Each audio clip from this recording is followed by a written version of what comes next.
In this part 3 of the discussion on matter wave packet, let us now arrive at the correct choice of a wave for matter wave, or a wave function for matter wave.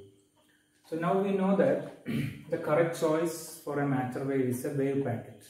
Okay, let us see if this choice eliminates the two difficulties that we have identified earlier. So the first difficulty was that of localization of the particle. Now a wave packet like this, for example, okay, it has a non-zero amplitude only over a finite extension. Okay, so since the wave packet has a finite extension, localization of the particle is possible.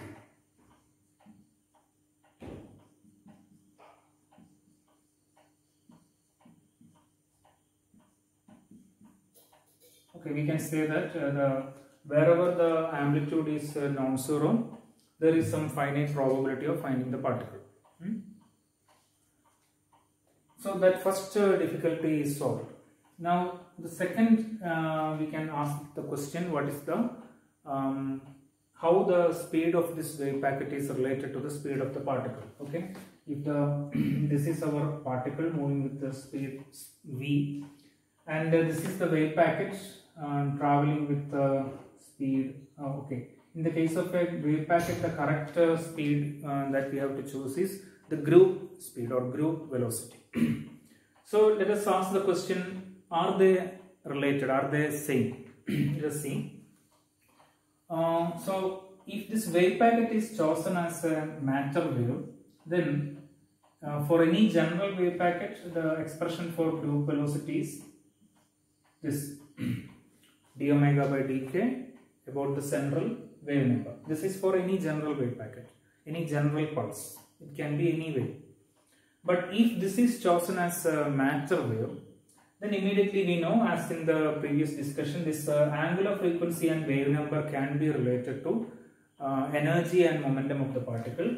So for a matter wave, this is for any wave, for a matter wave, we can rewrite the expression for group velocity as I can multiply an h cross in the numerator and denominator.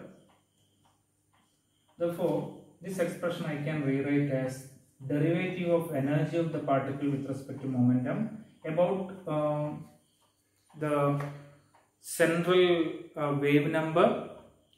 But what is this P0? P0 is nothing but the momentum corresponding to central wave number.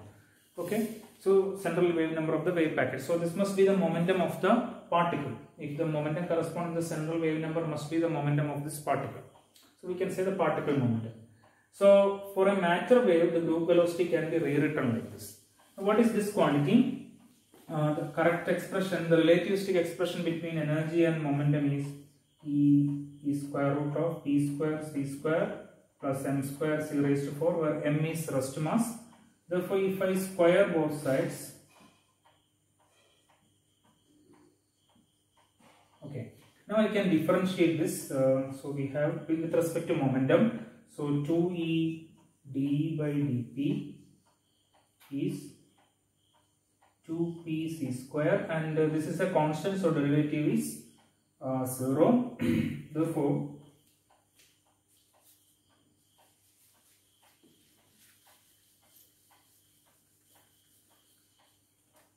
Therefore, what is group velocity? Which is derivative of energy with respect to momentum about the momentum of the central region of the wave packet. What is this quantity? You can take 2 will cancel, you can take this energy to the right side. So P0 C square divided by E. Okay.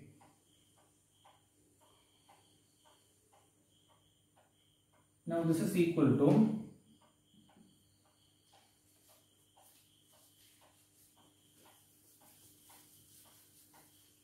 P0 is gamma mv, okay, where gamma is the relativistic factor 1 by root of 1 minus v square by c square. So momentum is gamma mv and energy is gamma mc square.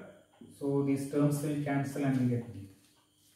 So for a matter wave, group velocity is same as particle velocity. So we can say that if we model the particle, moving particle as a wave, that wave packet and the particle will be, the speed will be the same.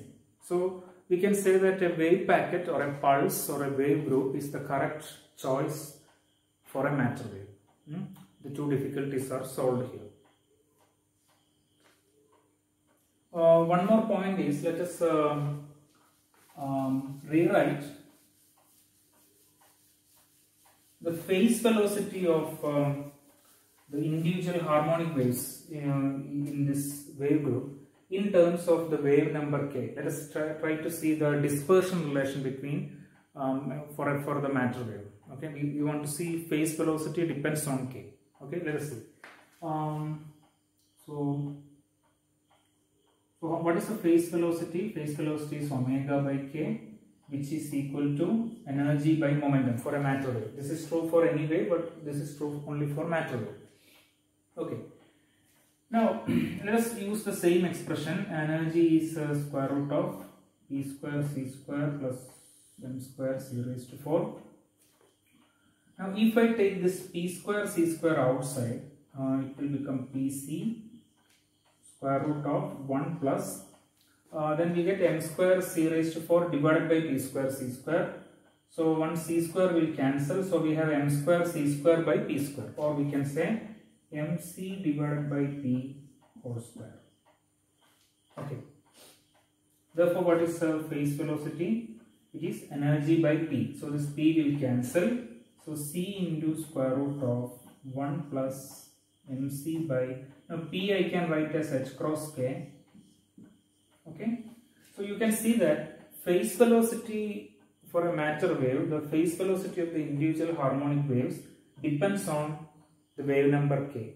We know that when phase velocity is a function of wave number, okay, that wave will show dispersion whatever be the medium.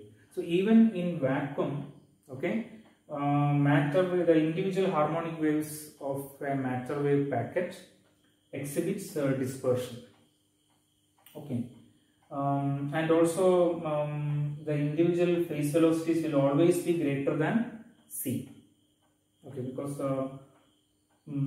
this term is a perfect square. Since it always there, the individual phase velocities will be greater than c, and since these velocities will be different for different wave numbers, there will be a spreading or dispersion for matter wave packet over a period of time. Okay, so that is the dispersion relation for matter wave. Okay. So we have arrived at the correct choice, as we have discussed earlier. We have arrived at the correct choice for for matter wave. Now let us ask the question: what is the wave function for matter wave packet? What is the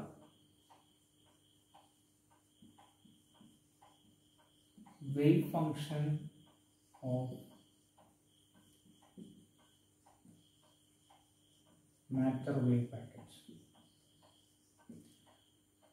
We know that a wave packet is formed by the superposition of, so if you want to get a pulse or a wave packet of finite extension, we have to superpose an infinitely large number of simple harmonic waves of continuously varying wavelengths and amplitudes.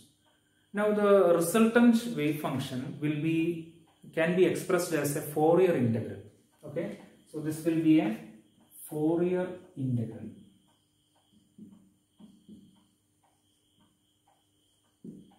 which is expressed as the wave function at the time 0. Let me express the wave function at the time 0. So f of x is, this is some constant term, integral minus infinity plus infinity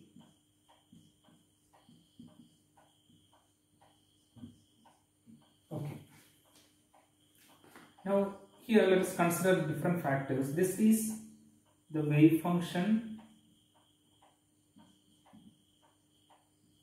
of matter wave packet at time 0. On the right side, this is this e raised to ikx is cos kx plus I sin kx. It's a sinusoidally varying term. In other words, it's a simple harmonic term. So this is the simple harmonic wave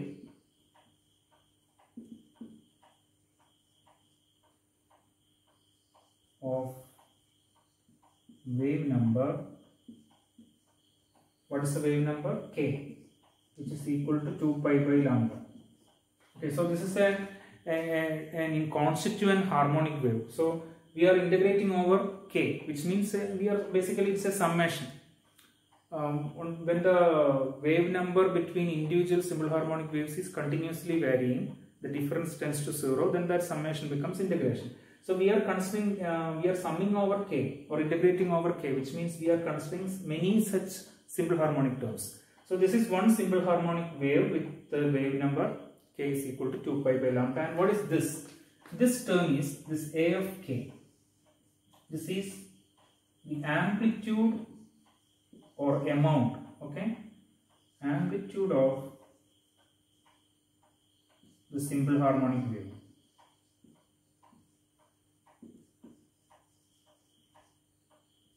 Of wave number K. So as we integrate, as we change the wave number or wavelength, you get another simple harmonic wave, then you get another amplitude. Okay, so you are taking each simple harmonic wave, this is the amplitude of that wave, okay, and you are adding those simple harmonic terms. So when you continuously adding all these infinite number of simple harmonic terms, you get a wave function, you get a pulse. So this is how we get the wave function of the wave packet as a Fourier integral. And this amplitude of the individual symbol, this amplitude distribution, you can get by inverting this expression. Okay, the expression for the amplitude distribution is an expression similar to this one, symmetric to this one.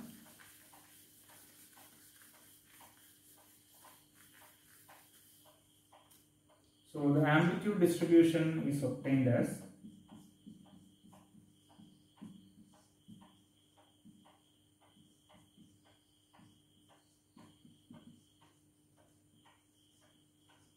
okay, so if you know the wave function, you can get the amplitude distribution by an inversion equation. Okay, this is also called Fourier integral. This wave function f of x and the amplitude distribution a of k are called Fourier transforms of each other. And this f of x and a of k represent distribution of, or this represents the distribution of a wave function in different spatial points at a particular time. Here we have chosen time as 0. This is the amplitude distribution of our different k values at a particular time. Okay. Now, equivalently, we can write the wave function of a wave, which is passing a single point x at different times. Okay, wave function of a wave varying with respect to time. Okay, if you write that, let us use an expression v of t is equal to 1 by root 2 pi some g of omega. Okay, here v of t is the value of a pulse of a signal at the time t, and g of omega is the spectral content or the frequency content of the signal having a particular frequency omega. So here also, this is also we are summing over a large number of simple harmonic terms. E raised to I omega t is a simple harmonic term with a particular frequency omega. We are summing over different frequencies, and this gives the amplitude of that frequency component omega. And this amplitude distribution g of omega spectral content is obtained from v of t by the inverse summation. This is v of t. Okay. So here we are integrating over different spatial points. We are integrating over different wave numbers. Whereas here we are integrating over different time, and here we are integrating over different frequencies. So these two are also called Fourier transforms of each other. Okay. So the point is that the wave function for a matter wave packet over different varying over different spatial points can be obtained as a Fourier integral. Now, so here we have taken the wave function at time 0. Now, suppose we want a traveling wave packet. Okay, this is a particular over a particular time. Suppose we want a traveling wave packet. Then, if we want a traveling wave packet, what we have to do is instead of this x, we have to replace it by x minus vt.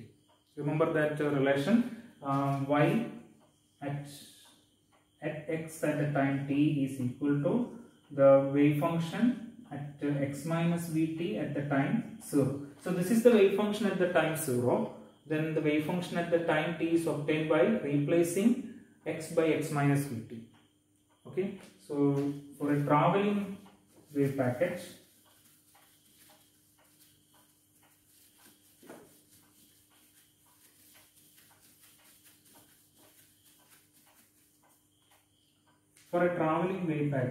the wave function is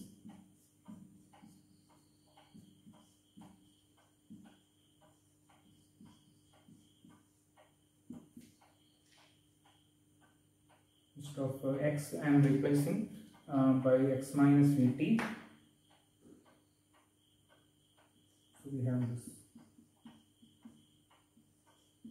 Okay. Which I can further write as this. If you multiply this k with the inward, okay, what you get is first term is kx and next term is k into v. This v is nothing but this is nothing but phase velocity. Now k into vp is omega. Okay, so this you can rewrite as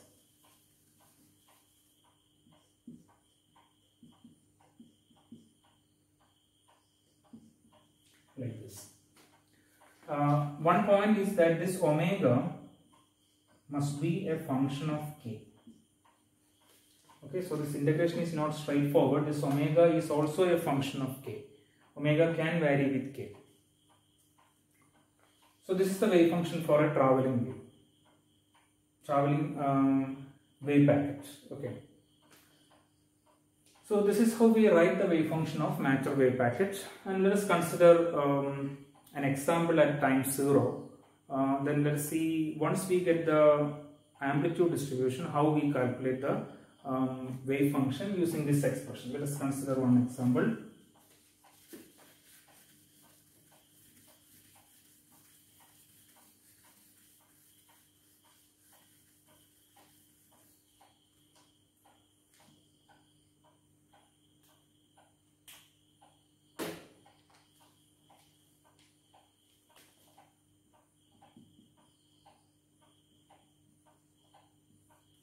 Okay, suppose the amplitude distribution is given like this.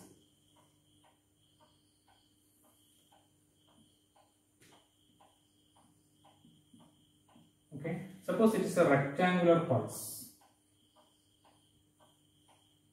like this, which is centered at k0 with a width delta k. Okay, so this is the amplitude distribution of a matter wave packet. Its height is, let us say, 1 unity, and it is centered at k0. Central wave number is k0, and it has a width delta k. Let us say then this point will be k0 minus delta k by 2, and this point must be k0 plus delta k by 2, so that the width is delta k. Now we want to calculate what type of a wave function is there for this matter. Okay, so the expression for the wave function is at the time 0 is the Fourier integral.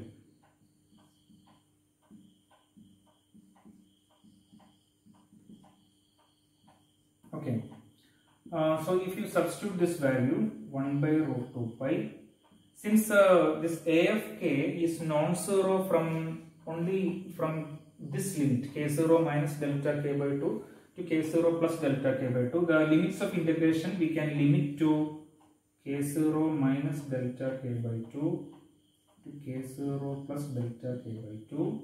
And what is a of k? The amplitude is 1 e raised by kx dk. correct? This is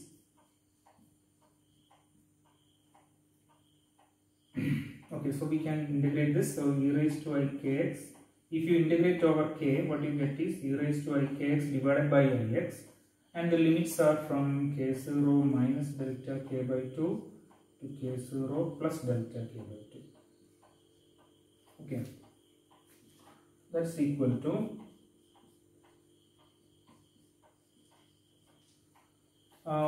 so when you put the upper limit, instead of k we have to substitute k0 plus delta k by 2. Okay, and minus again k instead of k0 minus delta k by 2. So there is an e raised to I k0x which we can take outside. This will be common, and what is remaining is from the upper limit you have e raised to I delta k by 2 into x. Okay, here, and lower limit will be e raised to minus I delta k by 2 into x, something like this. Okay.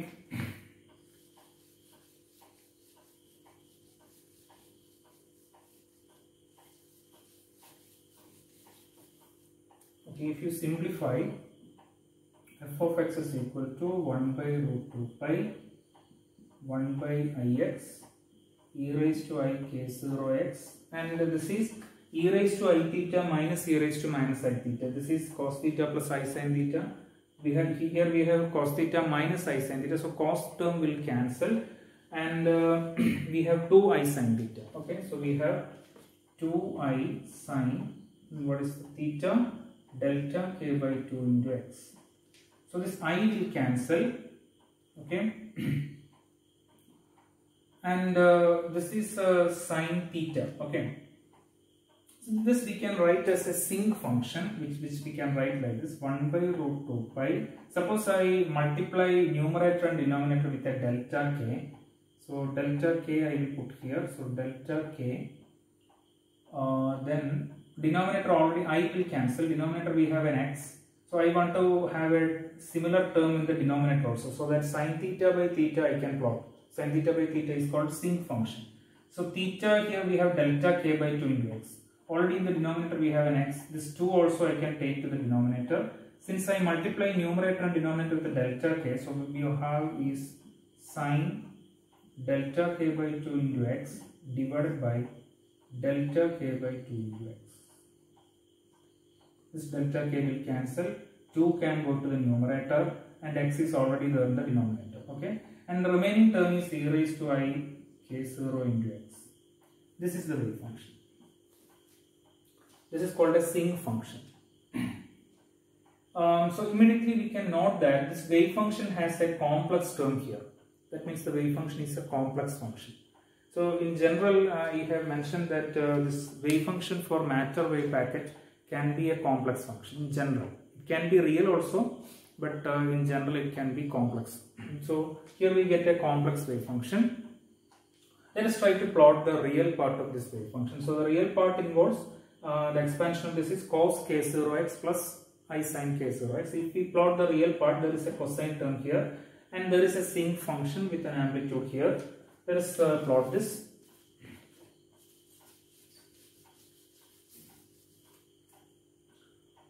Okay, so if we plot this wave, it is like this.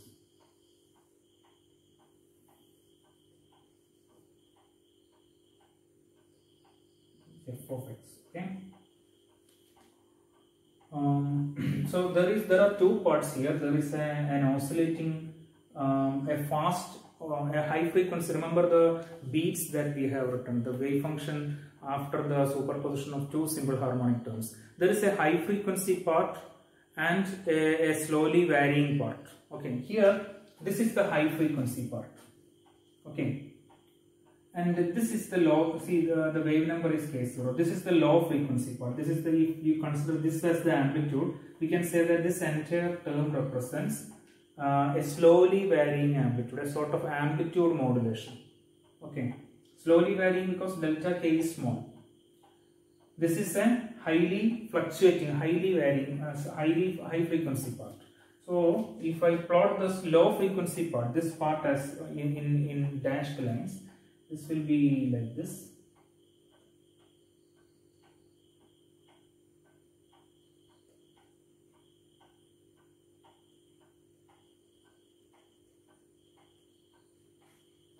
Okay, this is this part. Okay, so this dashed line represents delta k by root 2 pi sine theta by theta. This is it, and we are plotting the real part of this. So we are plotting cosine function. So we have inside this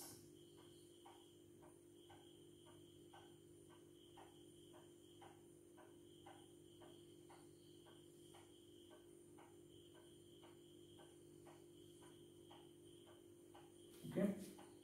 So this highly fluctuating part is cos k0 x, the real part of this part.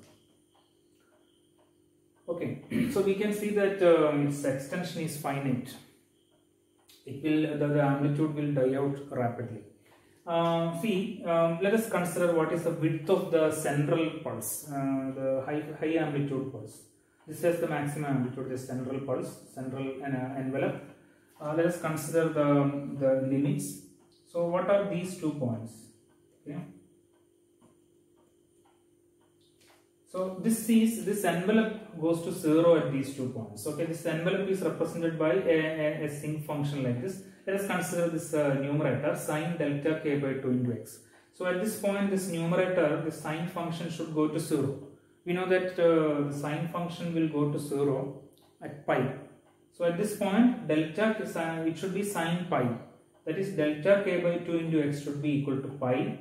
Therefore, x should be equal to x should be equal to 2 pi by delta k. So this must be 2 pi by delta k, and this must be minus 2 pi by delta k. So this width, how much is this width? This width is 4 pi by delta k. Let me call this width as delta x. Okay, so the width of the wave function is 4 pi by delta k. What is the width of the amplitude distribution? It is delta k. So we can see that the width of the wave function is inversely proportional to the width of the amplitude distribution. And if you take the product of these two, delta x into delta k is equal to, delta x is 4 pi by delta k. So into delta k we get 4 pi. Delta x into delta k. So this is this shows that if delta k is small, okay, if the width of the amplitude distribution is small, then the width of the wave function will be large, because delta x is inversely proportional to delta k. Okay, if delta k is large, if the width of the amplitude distribution is large, that means if more and more simple harmonic waves are involved, then if delta k is large, then delta x will be small.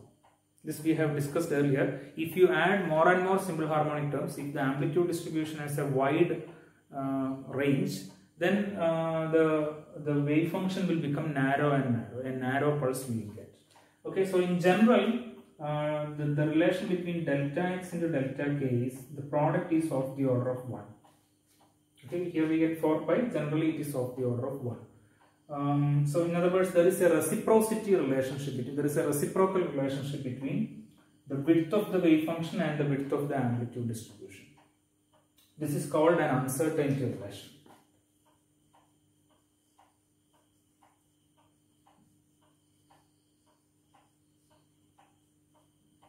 So we have considered uncertainty relation in one example. Okay, we have considered a particular amplitude distribution and we have calculated what is the wave function, and what we see is that the width of the amplitude distribution and the width of the wave function are reciprocal to each other. They are inversely proportional, and that reciprocal relationship is called an uncertainty relation.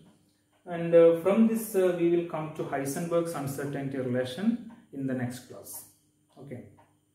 Now let us just consolidate.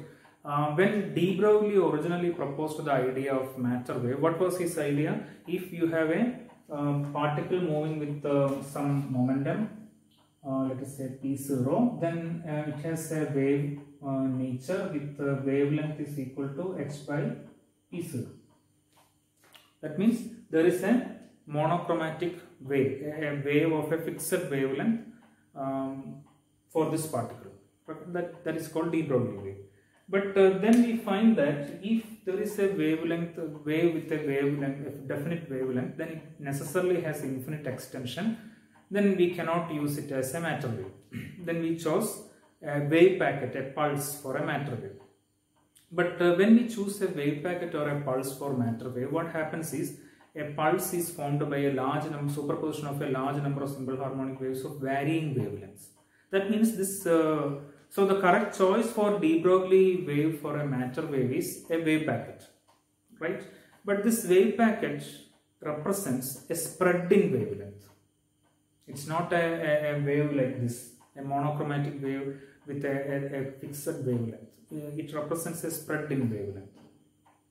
There is a large number of simple harmonic waves superposing with slightly varying wavelengths to form this pulse. As we have seen, if the spread in wavelength you can express in terms of spread in wave number, because k is 2 pi by lambda. So if the spread in wavelength is large or the spread in wave number is large, the spread in wave packet will be small. So if you want a narrow wave packet, you need to superimpose a large number of simple harmonic terms with a wide range of wavelength.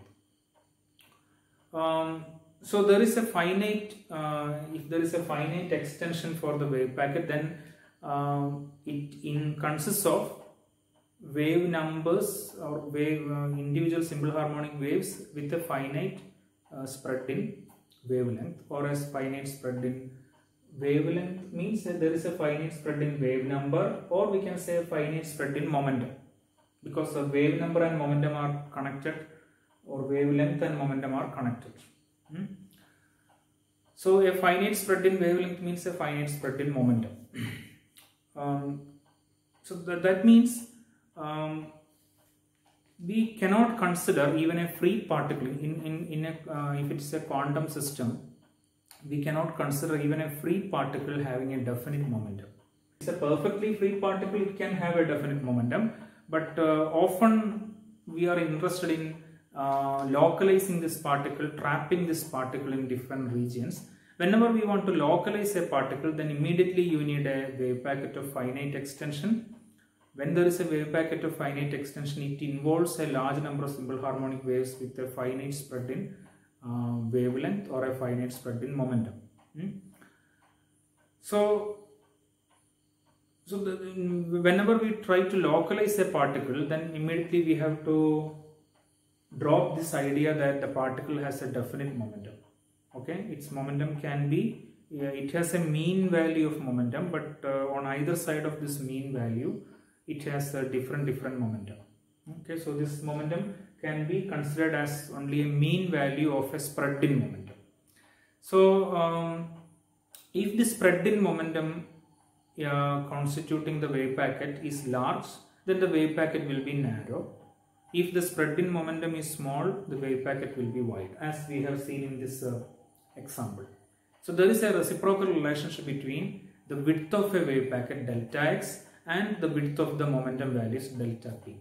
And this reciprocal relationship between delta x and delta p, within of the wave packet, and the width of the momentum values of the individual harmonic waves constituting that wave packet, that is called Heisenberg's uncertainty relation. So in the next class, we will discuss Heisenberg's uncertainty relation, and as you know now, this uncertainty relation is a consequence of the dual nature of particle.